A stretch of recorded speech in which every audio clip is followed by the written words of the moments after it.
ازيكم يا حلوين؟ عاملين ايه؟ يا رب تكونوا بخير.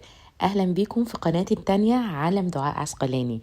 القناة الاولى طبعا اليوتيوب قفلها لي علشان كنت بدعم القضية، وكنت بدعم اخواتنا، وكنت بنشر محتوى عنهم، فقرر ان هو يقفلها لي. يا ريت تدعموني في القناة الجديدة، وان شاء الله اللي بقدمه يعجبكم. زي ما انتم شايفين كتير بعت لي بيسألني على الزينة جايباها من فين. يا جماعة أنا الزينة دي يعني مجمعاها على مدار سنين، مش مش كلها اشتريتها في وقت واحد. يعني مثلا الموسم ده احنا اشترينا الطبلة بتاعت المسحرات دي بدل الفوانيس، علشان عندنا كمية فوانيس كبيرة جدا، فاحنا المرة دي اشترينا طبلة. والكوشنز دي انا مشتريها اصلا من الموسم اللي فات، بس طبعا كنت تعبانه وكده، فبصراحه يعني تعتبر ما استغلناهاش الموسم اللي فات. بس الحمد لله ادينا اهو الموسم ده خلاص حطيناها. بعد كده هكتب لكم الجروب بتاعهم، هحط لكم اسم الجروب اللي انا جايبه منه الكوشنز دي. وكمان جبت عقد النور ده، جبته اونلاين. هو التصوير ظلمه جدا جدا، تحفه تحفه على الطبيعه والله العظيم، يعني تحفه فنيه كده. لما كنت مصوراه على الحيطه، حتى لما ماما شافته في الفيديو قالت لي على فكره التصوير ظالم العقد خالص، لانها هي شافته على الطبيعه. جميل جدا، حلو قوي، كيوت قوي شكله. عارفين الحقيقه الحاجات اللي طالعه جديد الذهبي دي، جميل جدا. كمان بصوا اهو لما تنور بقى شكله حلو قوي. فانا حطيته في الاوضه اللي هي بتاعه الليفينج، علشان ورق الحائط لونه يعني الارضيه بتاعته كده مديه على ذهبي، فقلت هيمشي معاها. ده بقى المخزون الاستراتيجي بتاعي. انا عندي كيس كبير كده بحط فيه كل الحاجات بتاعه زينه رمضان، كل ما بجيب حاجه بحطها. وشايفين العقد ده موجود عندي ليه كذا سنه، والعقد التاني اللي هو التقليدي العادي اللي انتوا عارفينه. كل الحاجات دي بتنور الوان. هبقى احط لكم ان شاء الله، انا مصوره بعد ما علقت الزينه كلها بتاعه النور. وده عقد بصوا اللي هو بتاع فنانيس، ده عباره عن كروت كده بتبقى مفتوحه فيها فتحه، وجايب لي معاها شريط ستان اهو اللي لونه بيبي بلو. ده اركب شريط الستان ده لقيته بصراحه قصير جدا، رحت جبت واحد يعني كان عندي شريط ستان اطول منه، رحت بدات احط فيه الكروت دي لغايه ما اداني الشكل النهائي اللي انتوا شفتوه في الفيديو اللي فات.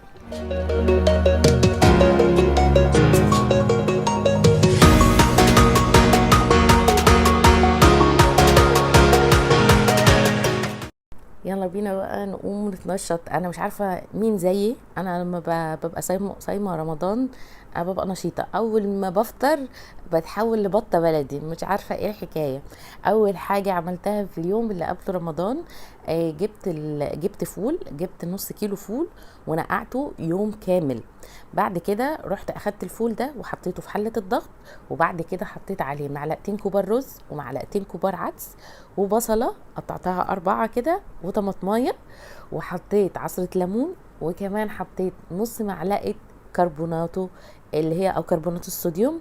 وبعد كده جبت الكاتل وعبيته مرتين. بصراحه دي كانت غلطه، لان حسيت الميه زادت قوي، فهو ممكن تعبوه مره ونص بس، هتبقى كويسه. بس في نفس الوقت يعني حافظ لي على الفول، ما خلاهوش عارفين يحصل كده من تحت ويشيط، لا. المهم اول ما بدات حله الضغط تطلع الصوت اللي هو بتاع الصفاره بتاعتها، نقلتها على العين الصغيره ووطيت عليها خالص، بقت عامله زي الشمعه كده. قعد معايا حوالي 4 ساعات على النار. بعد كده جبت طبق، يعني كان خلاص يعني استوى. جبت طبق ورحت حاطه فيه معلقتين كبار صلصه ومعلقه كبيره نشا، وحطيت عليهم شويه ميه، وبعد كده قلبت الخليط ده وحطيته كله على الفول. زي ما انتوا شايفين طلع فول تحفه تحفه. سقفولي يا جماعه، سقفولي، دي اول مره اعمل فيها فول. اول مره اعمل فيها فول وطلع بالشكل ده. طبعا اكلنا اللي اكلناه، وبعد كده الباقي كله حطيته في اكياس. طبعا مش دي كل الكميه، يعني عمل ما شاء الله كميه تكفينا لاخر رمضان، ده كله من نص كيلو بس. جوزي قال لي بقول لك ايه، انا مش عايز رمضان ده يعدي من غير زبادي بيتي، لازم تاكلينا زبادي بيتي. قلت له حاضر. انا بعملها بطريقه بسيطه جدا من غير كلاكيع ولا بتاع، ولا اقول لك بقى المكون الخطير والسر الخطير، لا. هي علبة زبادي يعني بتكون موجودة عندي، بجيبها وبحط عليها شوية لبن، وبعد كده بدوبها خالص في اللبن، وبعد كده بحطها على كمية اللبن الكبيرة اللي موجودة عندي. ببدأ بعد كده أصبها في الكوبايات اللي أنا غسلاها ومعقمها كويس. بعد كده طبعا موضوع التعقيم ده غسالة الأطباق بتعملهولي. عبيت الكوبايات كلها، وطبعا كنت في الوقت اللي انا بعبي فيه الكوبايات كنت مسخنه الميكرويف، تمام، خليته يسخن ومقفول كده مع نفسه، وبعد كده حطيت الزبادي جواه. تاني يوم رحت فتحت عليهم واخدتهم ورحت حطيتهم في التلاجة. كان ده شكل الزبادي بعد ما خرجت من الميكرويف، ما كانتش لسه اتحطت في التلاجة. كانت تحفة جميلة جدا وجامدة جدا كده، ما فيهاش اي سوائل ولا اي حاجة. جربوها وهتدعولي. جينا بقى لأول يوم رمضان، طبعا قمنا بكل همة ونشاط. عملنا كنا عاملين حمام. رحت طبعا، كنت الحمام بيجيلي متنضف طبعا من عند بتاع الفراخ، وبعد كده كملت يعني كملت التنظيف بتاعه. وكنت عامله رز مسلوق عادي جدا، مفيش اي افتكاسات فيه، لان الاولاد ما بيحبوش فيه اي زيادات ولا اي حاجات تانية، مش بيرضوا ياكلوا الاكل لو فيه مثلا معمول ببصله او كده. لو انت حابه تعمليه كده مفيش اي مشكله، على حسب ما انت يعني اللي عندك بيحبوه عامل ازاي. زي ما انتم شايفين الجزء اللي هو بتاع الرقبه بتاعه الحمامه ده، بتمسكي الرز وبتبططيها كده، بتبقي عاملاها مستطيله وتدخليها زي الصباع كده، بتبقى اسهل معاكي. زي ما قلت لكم الرز ما فيهوش اي افتكاسه في الحياه، رز مسلوق وعليه ملح وفلفل وسمنه بلدي وبس كده. بعد كده لو حابه ان انت تحشي تحت الجلد، اوكي تمام، ما فيش اي مشكله معاكي. ممكن برضو تعمليها الحركه دي، بيدي شكل انسيابي وشكل حلو قوي للحمام. بعد كده حطيتهم في الميه يتسلقوا، وحطيت بقى البهارات والحوارات بتاعتنا دي. طبعا كنا عاملين محشي، لان امبارح كان يعني بصوا كان كام 100 مليون حله محشي موجوده في مصر. كله كان عامل محشي امبارح، فكنت عامله محشي ورق عنب. حضرت الخلطه بتاعتي زي ما انتوا شفتوا، والتوابل بقى كل التوابل اللي انت بتحبيها، وبحط عليهم برضو نعناع. جبت الورق بتاع ورق العنب، وبعد كده طبعا انا قلت لكم قبل كده ان احنا لما بنيجي بنحشيه يعني الناحيه اللي هي من جوه، في ناحيه ناعمه وناحيه خشنه. احنا بنحشي من الناحيه الخشنه بس. فاحنا بقى بنحشي وبنلفه كده وايه، وبنهندم الصباع كده وبنظبطه، وبعد كده بنبدا نرص في الحله. انا بحب احشي الكميه بتاعتي كلها وبعد كده ارص في الحله. طبعا حاطه من تحت بصل، علشان ايه؟ يعني لو لا قدر الله السوائل اللي في الحله نشفت، فاحنا كده نبقى في الامان، مفيش حاجه توصل للعنب بتاعنا او ورق العنب بتاعنا. عنب ايه؟ احنا هنعمل زبيب؟ لا، ورق العنب. بعد كده حطيت عليه الشوربه، بعد ما حطيت الكميه بتاعتي في الحله حطيت عليهم الشوربه، وعصرت عليهم ليمون، وحطيت عليهم برضو ليمون من فوق، وحطيت عليهم طبق كده، كبسته في طبق، وبعد كده رحت حطاهم على النار. اول ما بدات النار تغلي رحت وطيت عليهم خالص. بعد كده رحت اعمل الحلو للحلو. تعالوا بقى نشوف الهاند بلندر لما استخدمناه. انا قلت لكم هقول لكم رايي فيه لما استخدمه. هو بصراحه بالنسبه لاول استخدام حلو جدا.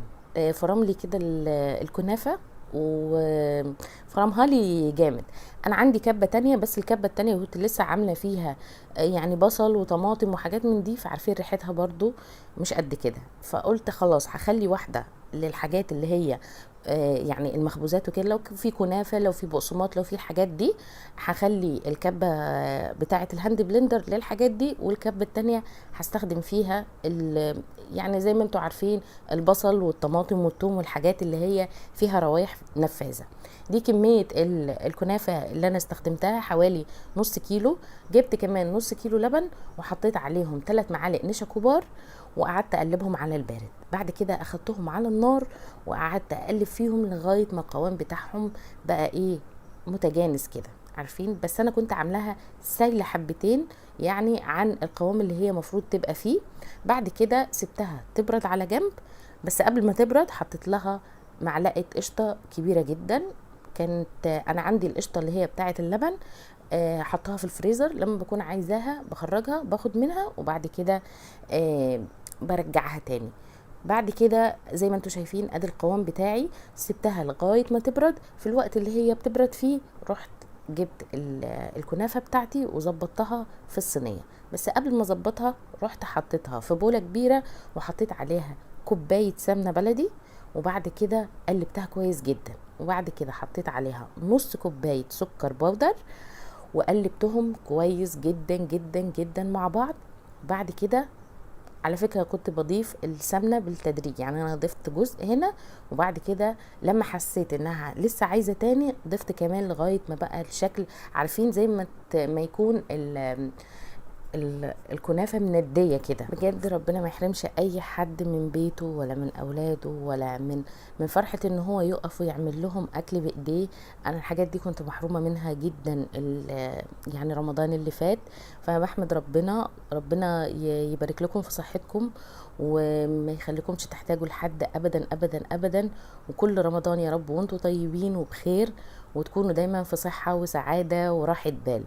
زي ما انتم شايفين انا جبت الصينيه اللي هحط فيها الكنافه وحطيت فيها حبه زيت، وبعد كده يعني ايه وزعت الزيت في كل الاماكن وخصوصا في الجوانب بتاعه الصينيه. حطيت نص الكميه وبعد كده فردتها بايدي، بططتها قوي كده وما خليش فيها اي فواصل ولا اي مكان علشان القشطه الكدابه اللي هنحطها ما تبصش مننا او ما تقعش تحت في الارضيه بتاعه الكنافه. غطيت كل الجوانب بتاعه الصينيه بالكنافه، وبعد كده جبت القشطه بتاعتنا وحطيتها زي ما انتم شايفين القوام بتاعها. على فكره القوام ده هيبقى يعني هيجمد بعد كده لما تتحط في الفرن، وكمان لما تخرج وتبرد هيجمد قوي وهتبقى قطعه واحده وكتله واحده كده، فما تقلقوش. ف... فعلى فكره بقت جميله جدا لما بردت، تحفه تحفه. بس انا قطعتها لكم طبعا علشان يعني تشوفوها اثناء التصوير وكده، كانت لسه مبردتش قوي. بعد كده جبت النص الكنافه الباقي وحطيته على الوش، وبقيت ايه اوزعه كده بالراحه لغايه ما قفلته جامد، وخصوصا على الجوانب علشان مفيش اي حاجه تخرج مني. وبعد كده حطيتها في الفرن على 180 زي ما انتم شايفين، يعني تحفه تحفه. شايفين الجوانب كمان متغطيه، وكنت كمان سقيتها بشربات. انا بحب الشربات بتاعها يبقى خفيف، ما بحبوش تقيل قوي كده. شايفين اهي كانت لسه ما بردتش، يعني كانت شبه سخنه. طبعا ادي شكل الاكل بعد ما خلص. كنا عاملين بقى ملوخيه ولسان عصفور وحمام، وما كانش لسه ورق العنب حطيته في الطبق. خلاص بقى كل حاجة جهزت. يا رب يكون الفيديو عجبكم، ما تنسوش تعملوا لايك للفيديو، سبسكرايب للقناة، وتفعلوا زر الجرس عشان يوصلكم كل الفيديوهات الجديدة اللي بننزلها ان شاء الله. ونتقابل في فيديوهات تانية كتير. كل سنة وانتم طيبين، ويا رب رمضان كريم.